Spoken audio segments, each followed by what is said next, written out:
ce que je viens de dire, vous allez y rester pendant longtemps et vous allez commencer à avoir l'impression que vous êtes rejeté. Vous n'êtes pas rejeté. Ceux qui sont choisis ne se font pas rejeter. Ils se laissent orienter. Je sais que vous allez dire, mais moi je connais le rejet en ce moment. Non, ça ce n'est pas le rejet, c'est Dieu qui vous oriente. Il se pourrait que tu sois en train de te conformer alors que tu es censé te démarquer. Il se pourrait que vous soyez en compagnie des personnes qui vont vous noyer. Il se pourrait que vous essayez d'être autour des personnes qui vont vous rabaisser. Alors par conséquent, Dieu est en réalité en train d'essayer de vous protéger contre eux. Alors vous avez l'impression d'être rejeté. Ceux qui sont choisis ne sont pas rejetés. En effet, ils sont orientés. Alors chaque fois que vous aurez l'impression d'être isolé, je suis dans l'isolation. Que se passe-t-il? Pourquoi cela? Il n'est pas question d'être seul. Non, non, non, non, c'est de l'isolation. Et chaque personne choisie connaîtra cela. C'est juste que nous avons beaucoup de personnes qui veulent arriver avant même de partir. Dieu va vous rendre capable en privé. Et il va se faire voir à travers vous en public. Alors il le fait tout d'abord en vous cachant, en vous isolant. Et là même, il vous équipe. Et la deuxième chose... Donc, la période du rejet. Donc là, je vous ai raconté mes phases d'isolation, lorsque je suis sortie de ma phase d'isolation. Mais là, je vais vous parler de la phase du rejet, la période du rejet. L'impression d'être rejeté. Parce que là, c'est beau, c'est comme un conte de fées, tout ce que je vous raconte, mais il y a aussi l'autre partie qui n'est pas plaisante, mais cela arrive souvent. La période du rejet. Donc, je vais vous raconter ma période du rejet. Lorsque Dieu a commencé à me révéler des songes et à m'envoyer aller parler au nom de Dieu, aller partager les révélations, commencer à mettre en place ce que Dieu m'avait envoyé de mettre en place.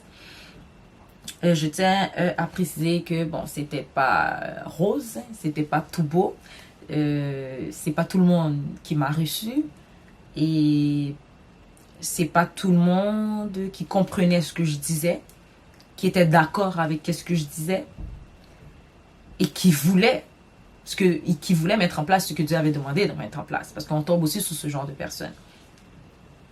Je m'en souviens que avant que je commence à vivre la période du rejet, qu'il y avait beaucoup de personnes, des étrangers. Parce que moi, je vais faire une parenthèse, moi, lorsque mon grand-père allait dans le service de prière, je le suivais partout. En fait, la relation que j'avais avec mon grand-père, c'était comme Élie et Élisée. Mon grand-père, on va dire, c'était Élie. Moi, c'était Élisée. Partout où mon grand-père allait, je le suivais toujours derrière. Dans n'importe quel service que mon grand-père se rendait, j'y allais aussi. Donc, j'étais toujours avec lui. Et ça, c'était dans la vie spirituelle aussi, mais aussi dans la vie de tous les jours. Donc, lorsque lorsque mon grand-père avait besoin d'aller à l'hôpital, aller acheter ses médicaments, aller faire ses courses quotidiennes, ses activités quotidiennes, c'est juste pour vous raconter, c'est juste que, en fait, je vous dis cela pour que vous puissiez comprendre que j'étais toujours au pied de mon grand-père. Je le suivais partout ce qu'il allait. Donc, avant que je commence à vivre le rejet, je m'en souviens que quand je suivais mon grand-père dans les services de prière, les gens qui étaient là, qui n'étaient pas les membres de ma famille, qui ne me connaissaient pas, qui ne savaient même pas que Dieu me montrait beaucoup de rêves, qui parlaient avec moi et qui me demandaient de mettre des choses en place, ces personnes-là que je ne connaissais pas, les étrangers, on va dire c'est des étrangers, ils disaient toujours à mon grand-père ou à moi-même que oh, Dieu m'a montré que dans ton ministère, ça va être très difficile, tu vas être seul. Et c'est quelque chose qui revenait souvent.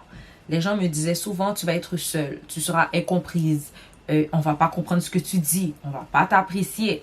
Lorsqu'on travaille pour Dieu, c'est difficile, tu vas perdre des amis. On me le disait souvent. Moi, étant adolescente, j'étais naïve. Pour moi, c'était, je vais travailler pour Dieu, non, tout va être correct, tout le monde dit que je vais être seule, j'ai pas peur d'être seule. Donc pour moi, je le prenais sans comprendre réellement c'était quoi les enjeux. Donc pour moi, c'était, je vais être seule, c'est pas grave si je perds des amis. Moi, mon vrai, véritable ami, c'est Dieu. Si j'ai Dieu avec moi dans ma vie, j'ai pas besoin de personne, ça va être correct, je vais être capable de supporter. Donc les gens priaient beaucoup pour moi. Et je voyais toujours dans les regards des gens un peu de la tristesse. Et ils me disaient souvent, tu comprends pas, tu vois pas. Mais quand tu vas le comprendre, tu vas voir, c'est difficile. Et à chaque fois que les gens me disaient ça, et je pouvais voir dans leur regard à quel point ils étaient inquiets pour moi, moi, dans mon esprit, je me disais toujours, ben, Ok, eux, ils le disent, mais pas parce qu'ils le disent. C'est pas parce qu'ils le disent que c'est réellement ça qui va se passer. Bon, j'avais tout faux, en fait, parce que travailler pour Dieu, c'est pas facile. Oui, j'étais toujours seule. Je suis encore toujours seule, incomprise, aussi beaucoup. Oui, j'ai perdu beaucoup d'amis. Oui, j'ai été quasiment détestée et pas beaucoup appréciée. Tout comme des gens ne m'appréciaient pas, il y en avait d'autres qui m'appréciaient. Tout comme des gens qui ne comprenaient pas ce que je disais, il y avait d'autres personnes qui comprenaient ce que je disais. Tout comme plusieurs personnes disaient non, ça ne venait pas de Dieu, mais il y avait beaucoup de personnes qui disaient oui, ça venait de Dieu. Donc c'était dans les deux parties. Là, les gens qui ne comprenaient pas, qui ne m'appréciaient pas, qui ne voulaient pas croire ce que c'est Dieu qui m'envoyait. L'autre côté, il y avait des gens qui m'appréciaient beaucoup, qui comprenaient ce que je disais, qui disaient oui, qu'ils avaient eu la révélation que Dieu m'avait envoyée. Tu vois? Donc, il y a les deux camps. Et même si que tu sais que Dieu est là avec toi, ça vient de Dieu, ça n'empêche pas que ce camp-là qui est contre toi, ça n'empêche pas qu'il te blesse, ça n'empêche pas que tu as mal. Oui, ça fait mal. Mais je suis fière de prendre des coups parce que je prends position pour Dieu et parce que je veux obéir à ce que Dieu me demande de faire. Ça, c'est intelligent de faire ce que Dieu te demande de faire, même si qu'il y a d'autres personnes qui ne t'apprécient pas, que tu perds des amis, que les gens sont contre toi. Fais ce que Dieu t'a dit de faire. Et reste et entoure-toi des personnes qui ont la même vision que toi, qui comprennent ce que tu dis, qui croient à ce que tu dis. C'est ça qui est important. Et non ça. Même si cela pèse et ça fait mal, on reste des êtres humains, on pleure, j'ai pleuré beaucoup. Et je me suis questionnée beaucoup aussi. Mais quand tu pries Dieu et tu demandes à Dieu, est-ce que c'est réellement toi? Et tu as toujours la même confirmation et Dieu te dit toujours la même chose. Puis quand c'est rendu que Dieu te dit, hey, c'est qui t'écoute? T'écoutes moi, t'écoutes les autres. À un moment donné, tu fais, je vais écouter ce que Dieu dit. Puis tu prends, tu avances, tu fais ce que Dieu a demandé de faire. C'est ça qui est important. Et je m'en souviens une fois, j'avais été voir mon grand-père. Parce que mon grand-père, c'était mon meilleur ami, c'était mon père. C'était un grand-père, c'était mon père, c'était mon meilleur ami, c'était mon confident, c'était un conseiller. Tu vois? Donc, il était après Dieu. Tu vois? Mon grand-père, c'est là que je le mettais, après Dieu. Et je m'en souviens une fois, j'avais été le voir, parce que je passais toujours mon temps avec lui, et j'étais toujours avec lui. Et j'aimais discuter avec lui, parce que mon grand-père, tu pouvais te laisser aller lorsque tu discutais avec lui. Tu pouvais être transparent. Il jugeait pas. Et il avait une bonne écoute active. Et c'est ce que j'aimais de lui. Et lorsqu'il te conseillait comme un ami. C'était vraiment... il se mettait il s'assoyait, il te regardait, une bonne position d'écoute, tendait l'oreille et il te conseillait. Tu vois, il te conseillait sans juger, sans critiquer, sans te chicaner. Et sans les répéter après. Il gardait toujours les secrets, mon grand-père. C'est ce que j'aimais beaucoup de lui. Et puis, je m'en souviens une fois, je me suis plaint auprès de lui. Et puis, je me suis dit, tu sais, papa, je l'appelais papa, mon grand-père. Je disais, tu sais, papa, voici comment les gens sont avec moi. Je me sens seule, je perds des amis. Les gens ne me croient pas. Les gens pensent que je mens. Les gens pensent que j'invente. Les gens pensent que je me prends comme quelqu'un comme quelqu'un qui dit aux gens, oh Dieu me parle, puis d'enfant Dieu me parle pas, j'invente pour avoir la faveur des personnes, ou je sais pas qu'est-ce que les gens pensaient, mais moi c'est ce que je ressentais, et que les gens pensaient que j'essayais de me prendre pour une autre, que c'est moi qui inventais que Dieu me parlait, puis d'enfant Dieu me parlait pas. C'est qui, en fait, moi je ne ferai jamais ça, dire que Dieu m'a dit, et c'est un pur mensonge. Et la raison pourquoi je ne ferai jamais ça, c'est parce que je sais que Dieu peut passer derrière et dire non, c'est pas moi qui l'ai envoyé, c'est elle qui dit ces choses. Dieu fait ça. Et je sais que je mentais pas, Dieu disait la vérité. Je disais la vérité, je savais que c'est Dieu qui m'avait envoyé. Et c'est la raison que je disais toujours aux gens, si vous ne me croyez pas, allez prier. Après, revenez vers moi. Parce que je savais à 100% que Dieu allait les répéter la même chose que m'a répété, parce que je savais que je ne mentais pas.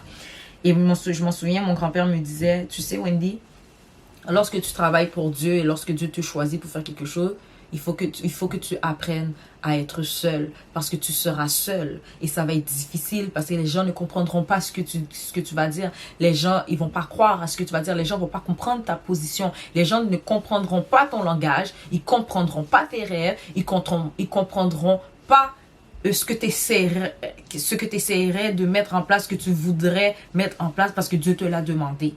Ils vont pas comprendre ça. Et le jour où tu vas comprendre ça et tu vas accepter ça, ça va plus te faire autant mal. Attends-toi pas que les gens vont te recevoir à bras ouverts. Jésus qui était venu, les gens l'ont pas reçu à bras ouverts. Tu vois, il y en a que oui, qui l'ont bien reçu, il y en a d'autres que non. Et lui, lorsque mon grand-père m'a dit ça, j'ai pu voir dans son regard qu'il était triste de voir que ça allait être difficile pour moi.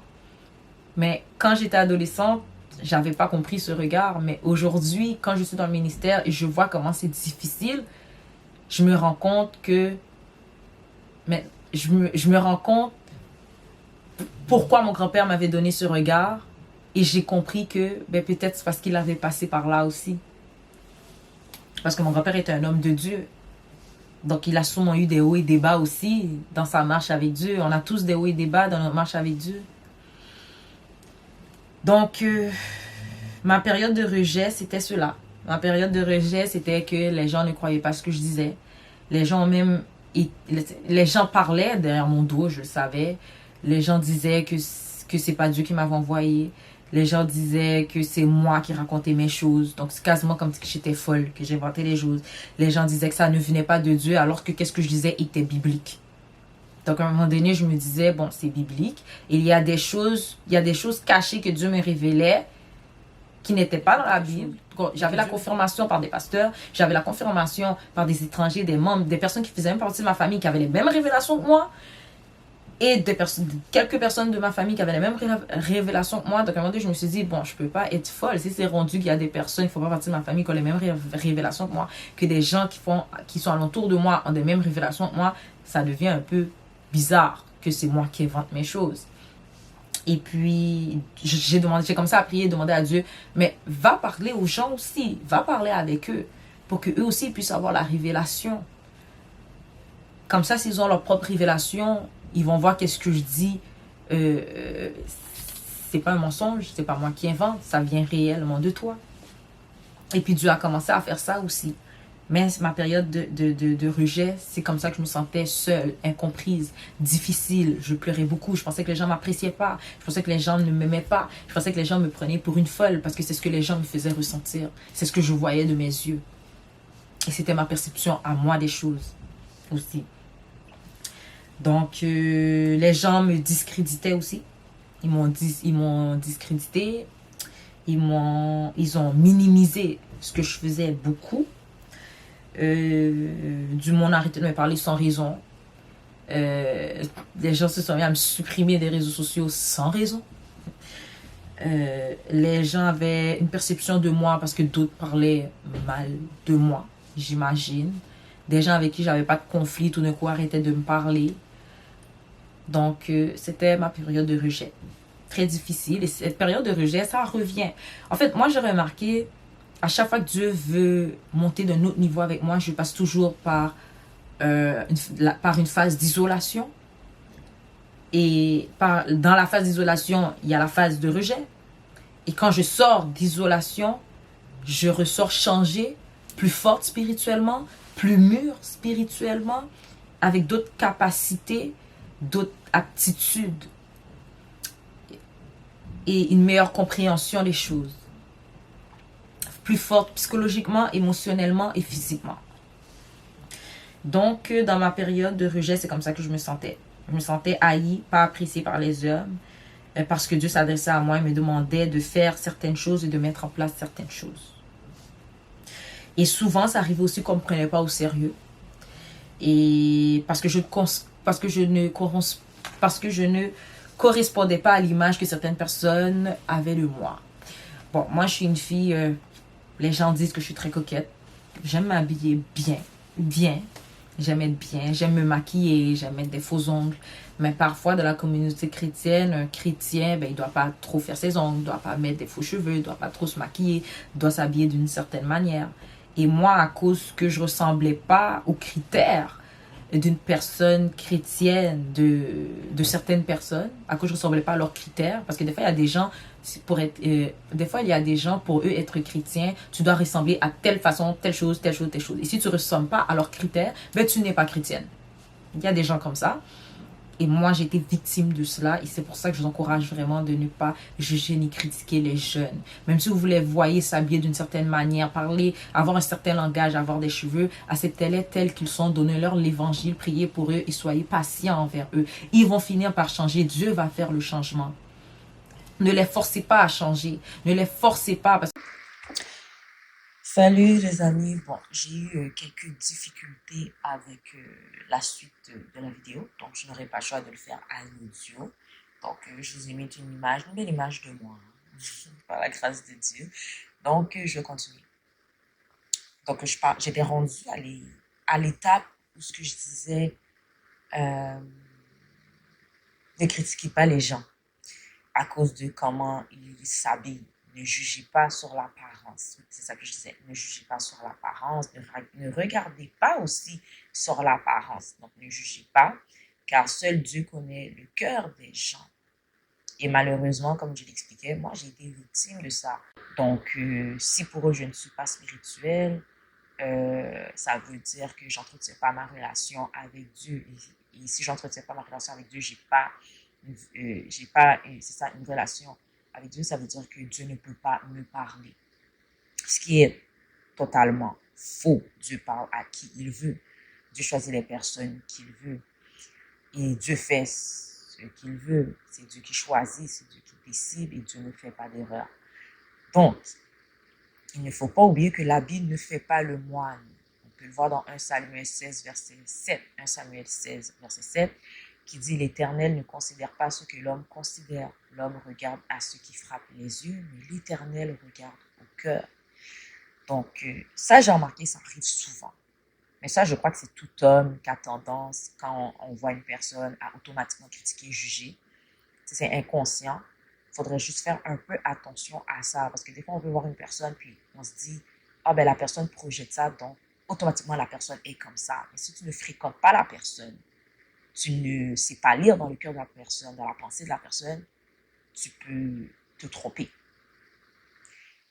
Et moi, j'ai déjà observé beaucoup de jeunes souvent quitter les églises parce qu'ils se sentaient jugés et critiqués.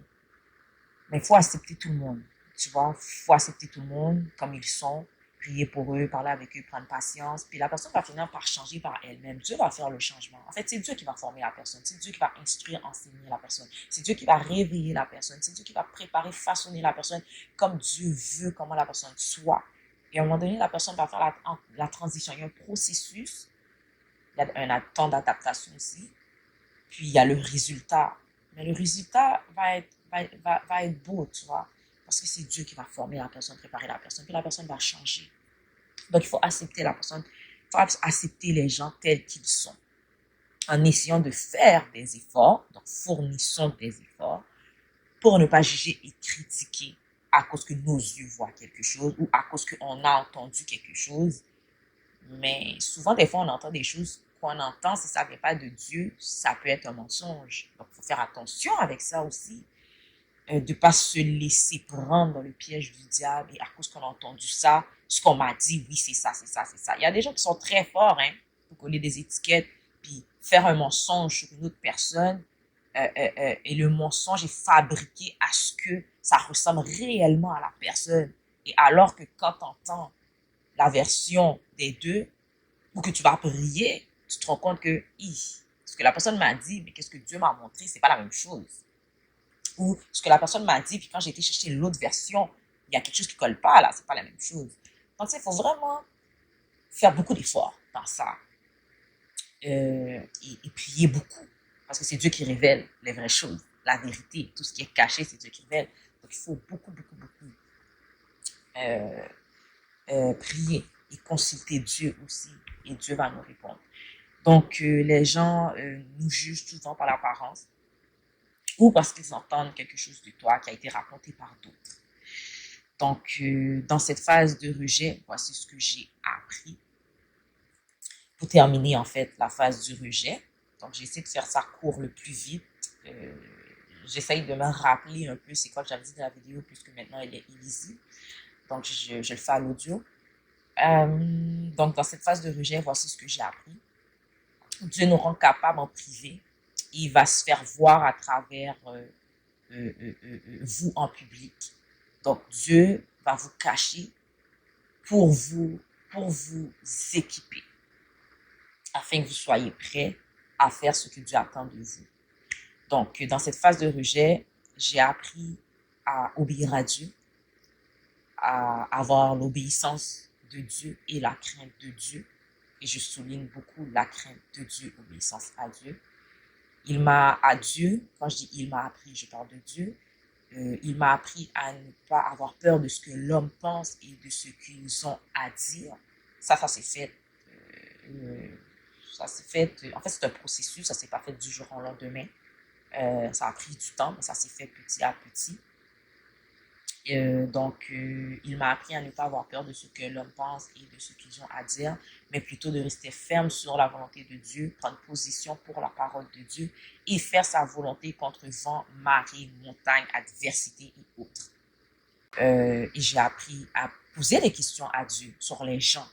Donc, moi, j'avais mon idée, puis j'allais consulter Dieu, puis Dieu me donnait une confirmation, et là, je me disais, ah, ok, ce que Dieu m'a dit, c'est ça, donc je me suis trompée sur la personne.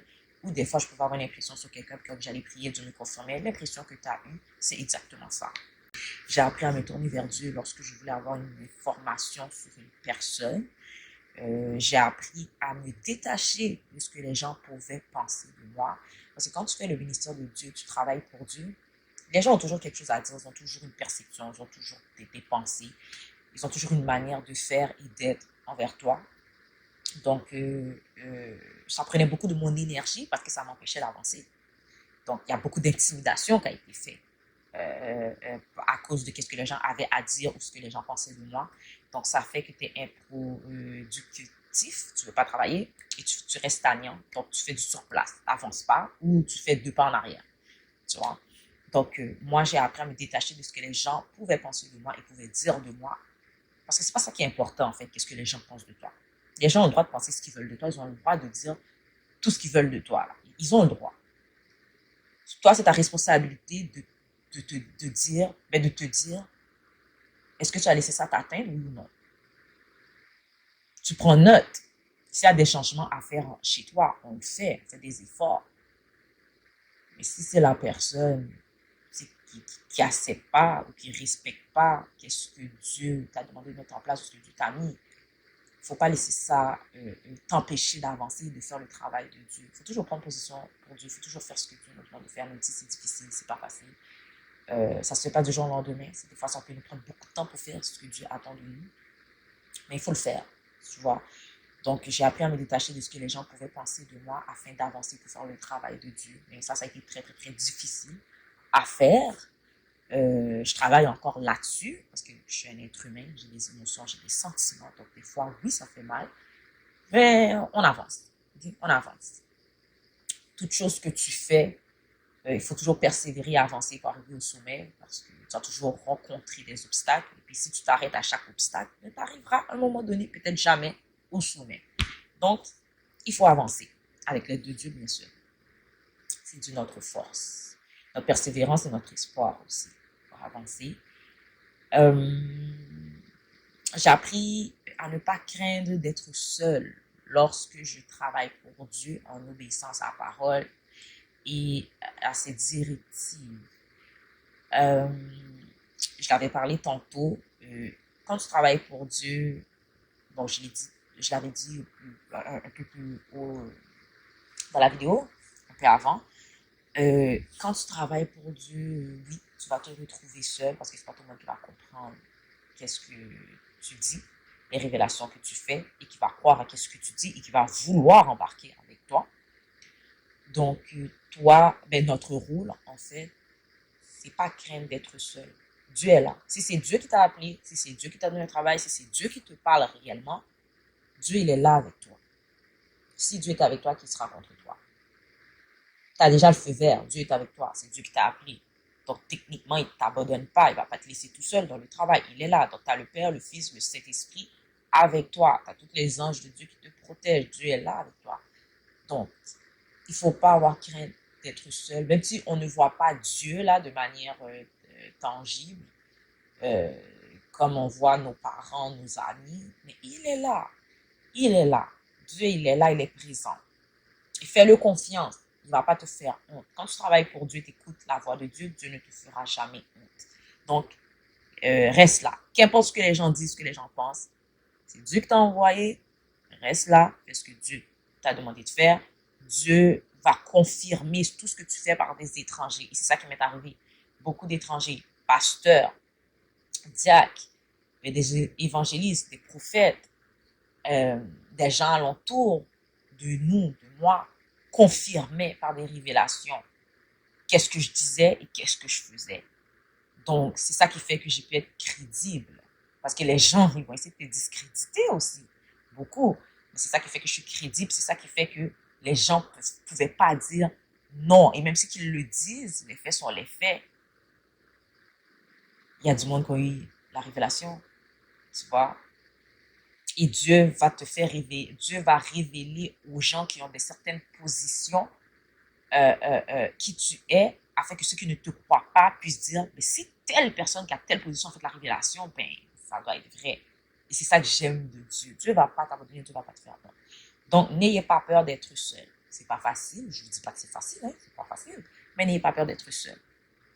Donc, les gens auront des révélations sur vous, de qui vous êtes. Ils voudront prendre contact avec vous. Ça commencera par les membres de votre famille, les amis et les étrangers.